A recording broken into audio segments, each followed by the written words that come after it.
அனைவருக்கும் அன்பான வணக்கம். இந்த வீடியோவில் நாம் இந்த 2024ஆம் ஆண்டின் செப்டம்பர் மாத ராசி பலன்களை பார்க்கலாம். நிகழும் ஸ்ரீ மங்களகரமான குரோதி வருடம் ஆவணி மாதம் 16ஆம் தேதி ஞாயிற்றுக்கிழமை தேய்பிறை சதுர்த்தசி ஆயில்யம் நட்சத்திரம் மகா சிவராத்திரி கூடிய நல்ல நாளில் இந்த 2024ஆம் ஆண்டின் 9வது மாதமான செப்டம்பர் மாதம் பிறக்கின்றது. மாத தொடக்கத்தில் கிரகங்களின் சஞ்சாரத்தை பார்த்தால் ரிஷபத்தில் குரு பகவான், மிதுனத்தில் செவ்வாய், சிம்மத்தில் சூரியனுடன் புதன், கன்னியில் சுக்கிரனுடன் கேது, கும்பத்தில் சனி பகவான் வக்ர நிலையிலும், மீனத்தில் ராகு என இந்த மாத தொடக்கத்தில் கிரகங்கள் சஞ்சரிக்கின்றன.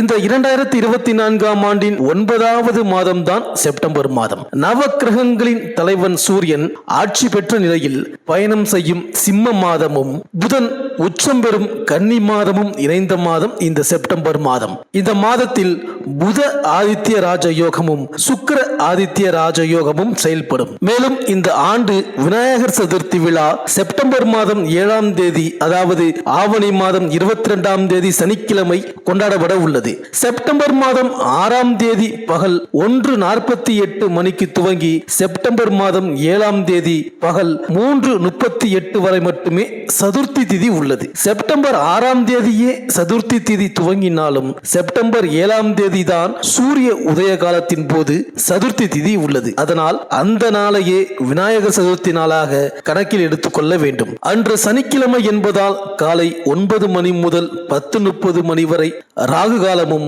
1:30 மணி முதல் 3 மணி வரை யமகண்ட நேரமும் உள்ளது. இதனால் இந்த நேரங்களை தவிர்த்து பகல் 1 மணிக்கு முன்பாக விநாயகர் வழிபாட்டினை செய்வது சிறப்பு. விநாயகர் ஞானத்தின் வடிவமானவர், பிரணவ மந்திரமான ஓம்கார வடிவமானவர். விநாயகரை வழிபடுவதால் எப்படிப்பட்ட துன்பமாக இருந்தாலும் அது நீங்கிவிடும் என்பது நம்பிக்கை. தடைகள் துன்பங்களை விலக்கி மகிழ்ச்சியையும் வெற்றியையும் ஞானத்தையும் செல்வத்தையும் தரக்கூடிய கடவுள் விநாயக பெருமான். எந்த ஒரு செயலை துவங்குவதற்கு முன்பும் விநாயக பெருமானை வழிபட்ட பிறகு துவங்கினால் அதில் நிச்சயம் வெற்றியே கிடைக்கும். தடைகள் ஏற்படாது. களிமண், மஞ்சள், சாணம், சந்தனம் என எதை கொண்டும் பிள்ளையாரை பிடித்து வைத்து அதற்கு 2 அருகம்புல் வைத்து வணங்கினால் அவற்றில் எழுந்தருளி அருள் செய்யக்கூடிய எளிமையான கடவுள் விநாயகர். மேலும் இந்த செப்டம்பர் மாதத்தில் கிரகங்களின் பெயர்ச்சியை பார்த்தால் செப்டம்பர் 19ஆம் தேதி புதன் தனது சொந்த வீடான கன்னி ராசிக்கு செல்கிறார். அதே போல செப்டம்பர் 19ஆம் தேதியே சுக்கிரன் தனது ஆட்சி வீடான துலாம் ராசியில் சஞ்சரிக்கின்றார்கள். புதன் மற்றும் சுக்கிரன் இருவரும் தனது ஆட்சி வீட்டில் சஞ்சரிக்கும் இந்த செப்டம்பர் மாதத்தில் உங்கள் ராசிக்கு என்னென்ன பலன்கள் கிடைக்கப் போகின்றது, நீங்கள் செய்ய வேண்டிய பரிகாரங்கள் என்ன என்று இந்த வீடியோவில் பார்க்கலாம். புத பகவானை ராசிநாதனாக கொண்ட மிதுன ராசி அன்பர்களே, இந்த செப்டம்பர் மாத கிரக நிலைகளை ஆராய்ந்து பார்க்கும் பொழுது மாத தொடக்கத்தில் உங்கள் ராசியிலேயே செவ்வாய் வீற்றிருக்கின்றார். 3ஆம் இடமான தைரிய வீரியஸ்தானத்தில் சூரியனுடன் புதன் சஞ்சரிக்கின்றார். 4ஆம் இடமான சுகஸ்தானத்தில் சுக்கிரனுடன் கேது சஞ்சரிக்கின்றார். 9ஆம் இடத்தில் சனி பகவான், 10ஆம் இடத்தில் ராகு, 12இல் குரு என இந்த மாதம் உங்கள் ராசிக்கு கிரகங்கள் சஞ்சரிக்கின்றன. மேலும் உங்கள் ராசிக்கு 8, 9 ஆகிய இடங்களுக்கு அதிபதியானவர் சனி பகவான். சகாயஸ்தானத்திற்கு அதிபதியானவர் சூரியன். இந்த பகை கிரகங்களின் பார்வை அவ்வளவு நல்லதல்ல. முன்னோர்களின் சொத்துக்களை பாக பிரிவினை செய்வதில் திருப்தி இருக்காது. இழப்புகளை ஈடு செய்ய நீங்கள் எடுத்த முயற்சிகளில் தடை ஏற்படும். பெற்றோரின் அரவணைப்பு குறையலாம். மற்ற சகோதரர்களுக்கு முக்கியத்துவம் கொடுக்கின்றார்கள், நம்மை கண்டுகொள்வதில்லையே என்று வருத்தப்படுவீர்கள். தொழில் உத்தியோகத்தில் மனக்கசப்பு தரும் சம்பவங்கள் நடைபெறும். அரசியல் மற்றும் பொது வாழ்வில் இருப்பவர்களுக்கு மேலெடுத்த நிர்பந்தம் அதிகரிக்கும். மற்றவர்களை நம்பி எதுவும் செய்ய இயலாது. இந்த காலகட்டத்தில் சூரியன் மற்றும் சனி பகவானுக்குரிய சிறப்பு தலங்களுக்கு சென்று வழிபாடு செய்யுங்கள். மேலும் மாத தொடக்கத்தில் கன்னி ராசியில் சுக்கிரன் சஞ்சரிக்கின்றார், நீச்சமும் பெறுகிறார். இவர் உங்கள் ராசிக்கு 5, 12 ஆகிய இடங்களுக்கு அதிபதியானவர். சுக்கிரன் நீச்சம் பெறுகையில் பூர்வ புண்ணியத்தின் பலனால் உங்களுக்கு கிடைக்க வேண்டிய நன்மைகள் தடைபடும். பிள்ளைகளால் பிரச்சனை அதிகரிக்கும். வீண் விவகாரங்கள் தலை தூக்கும். எந்த ஒரு முயற்சி செய்தாலும் அதில் இடையூறுகள் வந்து கொண்டே இருக்கும். கடமையை சரிவர செய்ய இயலாது. தாழ்வு மனப்பான்மையால் நொறுங்குவீர்கள். உத்தியோகத்தில் மேல் அதிகாரிகளுடன் அடிக்கடி மோதல் போக்கு காணப்படும். சக பணியாளர்களிடம் அனுசரணையாக நடந்து கொள்வது நல்லது. முன்கோபத்தின் காரணமாக உங்களின் முன்னேற்றம் பாதிக்கப்படும். அதே நேரம் புதிய வாகனம் வாங்கும் யோகமும் உண்டு. ஊர் மாற்றம் உங்கள் உள்ளத்தை மகிழ்விக்கும். மேலும் மாத தொடக்கத்தில் மிதுன ராசியில் செவ்வாய் சஞ்சரிக்கின்றார். உங்கள் ராசிக்கு 6, 11 ஆகிய இடங்களுக்கு அதிபதியானவர் செவ்வாய். அவர் உங்கள் ராசியில் சஞ்சரிக்கும் இந்த நேரத்தில் உத்தியோக உயர்வும் ஊதிய உயர்வும் கிடைக்கும். இழந்த வாய்ப்புகளை மீண்டும் பெறுவீர்கள். பணிபுரியும் இடத்தில் இருந்த பிரச்சனைகள் படிப்படியாக மாறும். தொழில் புரிவோர்களுக்கு புதிய பங்குதாரர்கள் வந்து இணைவார்கள். வெளிநாட்டில் இருந்து வரும் அழைப்புகளை ஏற்றுக்கொள்ள முன்வருவீர்கள். மேலும் உங்கள் ராசிக்கு அதிபதியாக விளங்கும் புதன் உங்கள் ராசியிலேயே சஞ்சரிக்கும் பொழுது எதை எந்த நேரம் செய்ய நினைத்தாலும் செய்து முடிப்பீர்கள். வருமானம் திருப்திகரமாக இருக்கும். வளர்ச்சி பாதையில் இருந்த குறுக்கீடு அகலும். திருமண வயதை எட்டிய பிள்ளைகளுக்கு திருமணம் செய்யும் நேரம் இது. பெற்றோருக்கு மணி விழா, கட்டிட திறப்பு விழா போன்றவற்றிலும் கவனம் செலுத்துவீர்கள். தொழிலில் எதிர்பார்த்ததை காட்டிலும் கூடுதல் லாபம் கிடைக்கும். ஆன்மீக பயணங்கள் அதிகரிக்கும். பொது வாழ்வில் உள்ளவர்களுக்கு புதிய திருப்பங்கள் ஏற்படும்.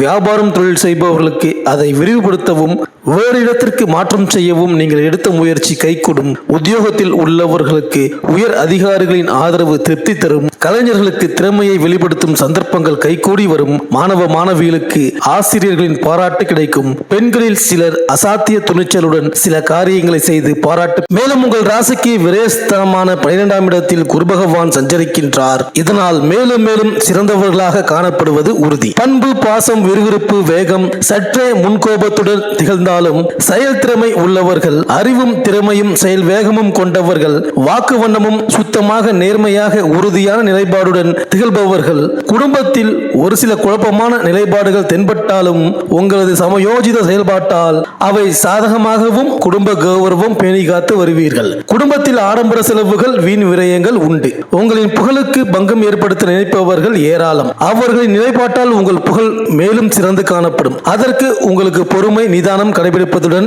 முன்கோபத்தை அறவே கைவிடுதல் வேண்டும். குரு அருள், திருவருள் என்றாலும் உங்களது ராசி வித்யா, தாய், கல்வி, வியாபார பாவத்தை, வீடு, மனை, வண்டி, வாகன பாவத்தை சுபரின் பார்வைப்படுவதால் இவைகளை வாங்க, புதுப்பிக்க தாய் வழி உறவுகள் மூலம் ஆதாயம் கிடைக்கும். குருவின் பார்வை ருணரோக அஷ்டமத்தையும் பார்வையிடுவதால் உடல் உபாதை, மருத்துவ செலவுகள், திடீர் பயணங்கள் ஏற்படும். கடன் சுமை ஏற்படும். அத்தியாவசிய தேவைகளுக்காக தனிமையில் நினைப்பது ஒன்று, நடப்பது ஒன்று என்ற மன வருத்தம் கொள்வது தேவையற்றது. கால தாமதமாக ஏற்படும் செயல்களால் ஒரு சில ஆதாயங்களும் உண்டாகும். நண்பர்கள், உறவினர்கள் முன்னெச்சரிக்கையுடன் பேசி பழகுவது நலம். பாக்கியஸ்தானம், ஜீவஸ்தானத்தில் பாபர் நிற்பதால் தொழில், உத்தியோகம், வியாபாரத்தில் சில சுணக்கம், நிதானம் ஆகியன ஏற்படும். உத்தியோக உயர்வு தடைப்படும். உடன் இருப்பவர்கள் உங்களது செயல்களில் குற்றம் கண்டுபிடித்து மன சஞ்சலத்தை உண்டாக்குபவர்களாக விளங்குவார்கள். எதிலும் கவனமுடன் நடந்து கொள்ள வேண்டிய காலகட்டமாக இந்த மாதம் அமைந்துள்ளது. பெண்களுக்கு தன் நலனை காட்டிலும் ஆசையை காட்டிலும் குடும்ப நலனும் கௌரவம் அதிமுக்கியமாக செயல்பட்டு வருவீர்கள். எதையும் எப்போதும் தைரியமாக முடிவுகள் எடுத்து வருவதால் மற்றவர்களின் பார்வைக்கு விரோதமாக தென்படுவீர்கள். நீங்கள் எடுத்து கூறும் கருத்துக்கள் நல்லதாக விளங்கினால் எடுத்து உரைக்கும் விதம்தான் சற்றே உங்களது கடின உழைப்புக்கு தகுந்த அங்கீகாரம் கிட்ட தடை தாமதங்களை உருவாக்குகின்றது. முன்கோபத்தை கட்டுப்படுத்திக் கொள்வதே நல்ல பண்புகளை பிரதிபலிக்க செய்யும். பலாப்பழம் போன்ற உங்களது எண்ணம் மற்றவர் அறிய காலதாமதம் ஆகலாம். பிள்ளைகளின் தேவைகளை நிவர்த்தி செய்து கொடுப்பீர்கள். உடல் உபாதை, ஏதோ சிந்தனை இவைகளால் அவதிக்கு உள்ளாவீர்கள். மாணவர்களுக்கு கோபம், முரட்டுத்தனம், விளையாட்டுத்தனம் இவைகளை கட்டுப்படுத்திக் கொண்டு கல்விக்கு முக்கியத்துவம் அறிந்து கவனமுடன் பயின்றால் மட்டுமே தேர்ச்சி கிடைக்கும். நண்பர்களுடன் நண்பர்களுக்கு தகுதிக்கு மீறிய விரயங்கள் செய்வதை உங்கள் நிலை அறிந்து கட்டுப்படுத்திக் கொள்வது நலம். அரசியல்வாதிகளுக்கு முகஸ்துதிக்கு கட்டுப்படாமல் உங்களின் நிலை புரிந்து அறிந்து கொண்டு முடிவுகளை எடுத்தால் நலம்.